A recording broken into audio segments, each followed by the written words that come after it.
Господине Зафировски, зошто да се инвестира во Македонија? Македонија е одлична дестинација за инвестирање од бројни причини: мотивирана работна сила, вистински поттици, поволна структура на трошоци и искрено сметам дека е едно од неоткриените богатства во Европа.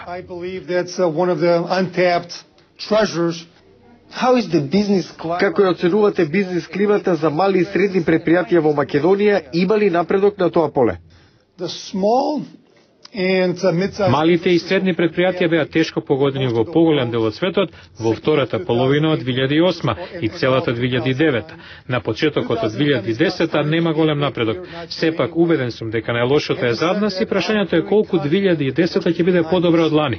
Се уште го немам одговорот, но најголем непријател е неизвестноста. Луѓето загубија доверба. Потребно е време таа да се врати, но се надевам дека луѓето ќе имаат наум дека економијата по правило минува низ подеми и падови. Каква е иднината на проектот Македонија 2025 и кога реално граѓаните ќе ги почувствуваат ефектите?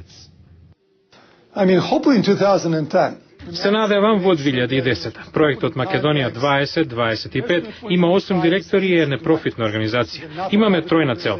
Прво, да обезбедиме совети и препораки со цел земјата да стане поуспешна. Второ, како повеќе бизнис и инвестиции да дојдат во Македонија.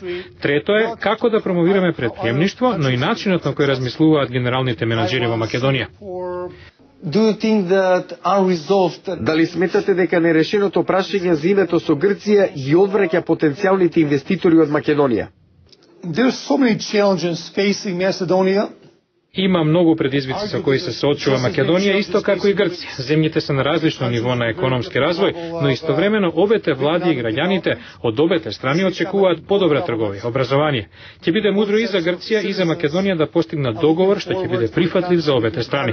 Не очекувам ниту една страна да биде 100% задоволна од исходот, но јас како прагматичен бизнисмен и страстен македонец се надевам дека ќе се реши набрзо.